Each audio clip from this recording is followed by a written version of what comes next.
All right. As far as 112 is concerned, folks, what's important here, and I want to get into 16, chapter 16 here. We've been talking in the other videos about the introduction of joint stock companies, and this is important because it's about trade. You see an interesting character introduced here, and that's Matteo Richie. And Matteo Richie is huge. He's huge because, number one, he's part of the church. He's part of the Catholic Church. He is a priest with the church. And at the same point, he's also an ambassador. He's also a politician. He's part of the outreach. He's multi talented in the languages, he's multi talented in his political endeavors. And he's going to travel, and he's going to be an outreach for government as well as an outreach for a variety of other things. They use him to introduce you to a couple of places. He's going to end up in India on his way to other places. And the India is important because he runs into or is there about the time of the Mughal dynasty. And the Mughal dynasty is important. Well, because number one, it's one of the gunpowder empires. Not this class, but if you know gunpowder empires, that's important. The Mughal Empire is also the remnants of what Britain is going to use when it colonizes via this idea of the East India Company when they reach into and when corporate Britain comes with their extension of what's happening. They're what is going to use to colonize India at this particular point. But who you run into are a couple of main figures, one of them being Emperor Akbar. Emperor Akbar is huge. He is going to be that character, that man, that figure, personality that is behind the Mughal dynasty, that is going to do the conquering, going to do the unification, going to create some things that are a part of a lasting empire. It's also interesting because in the same time you see Nur Jahan come up here. This is the time period to where we start to see the great India because of Akbar, because of a few other folks come up. This is where you start to see the rise of this dynasty that gives you Shah Jahan, that gives you the Taj Mahal, that gives you some of those things that we think of as classical India, and they're going to be part of that trade system that comes in. Now, we also, because of this character, because of Matteo Richie, we're going to end up looking over at China. And China is important at this particular point because by the time we end up there, we're talking Ming Dynasty. And Ming Dynasty is pretty advanced in the spectrum as far as China goes. They've been through struggles. They've been through the years of war. They've replaced the warring states period in spring and autumn. They've replaced a few dynasties along the way. The Ming is relatively settled. It's relatively settled in that they've adopted more or less a Neo-Confucianist policy and ideology. What they're saying is, hey, look, we feel like the government is a great thing, but we feel like the government should be run by scholars, that we're going to adopt Confucian principles, that certain positions should indeed be merit-based, that a scholarly gentleman that follow the attributes as outlined by Confucian principles are the people who can properly lead us. And so they use a governmental examination system to verify that the best people are going to be in office.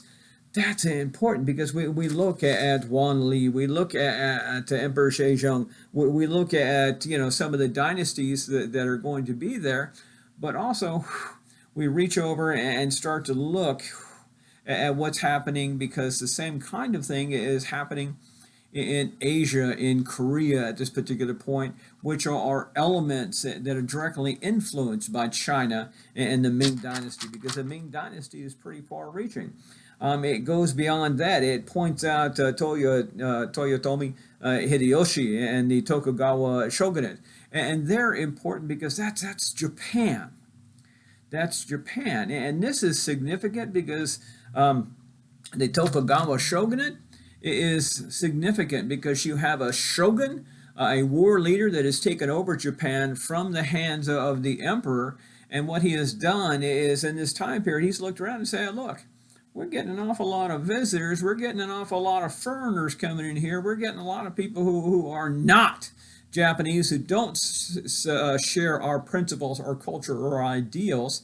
In Japan, in the time period, the emperor is a descendant of the sun goddess Amaterasu, right? And so the emperor is himself elite and descendant of a god, and so he's holy in nature. Well, they're seeing the introduction of the Portuguese. The Portuguese are coming in, and with them, because they have invaded this whole basin of this part of the Pacific, they're bringing with them Catholicism and the Christian religion. And strangely enough, Christianity, doesn't have the same gods that Japan and China does. And so they're seeing this conflicting influence, and the reaction of Tokugawa is saying, hey, listen, they're ruining our culture and our people and our decision-making principles, and he's going to drive them out. He's going to take and unite Japan under the one banner and create this shogunate and declare it off limits. He's going to declare it off limits, and for someone to settle, for someone to come, to someone even land on the shores in certain Japanese islands without the permission of the shogun is instant death.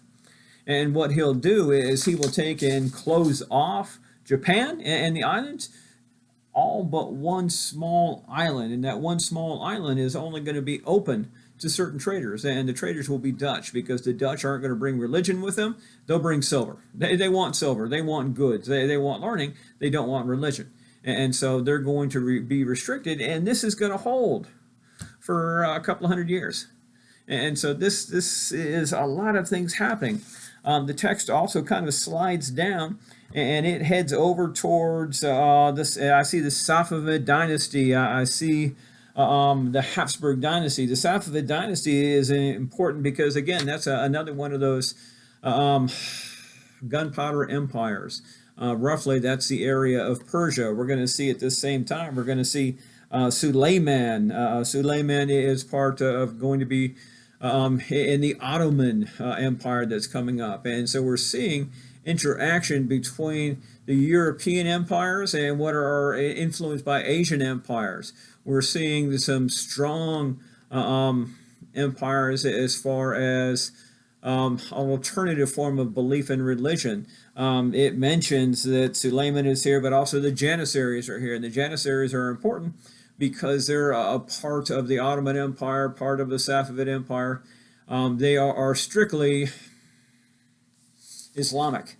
They're Islamic in nature, and what they do is they're going to use the Janissaries as part of the heart of their army. They go ahead and they are on a system that allows them to take a contribution of young men from each area as a tribute. They take these young men who are normally Christian, induct them in as part of the Islamic religion, teach them to fight, and basically they're warrior slaves.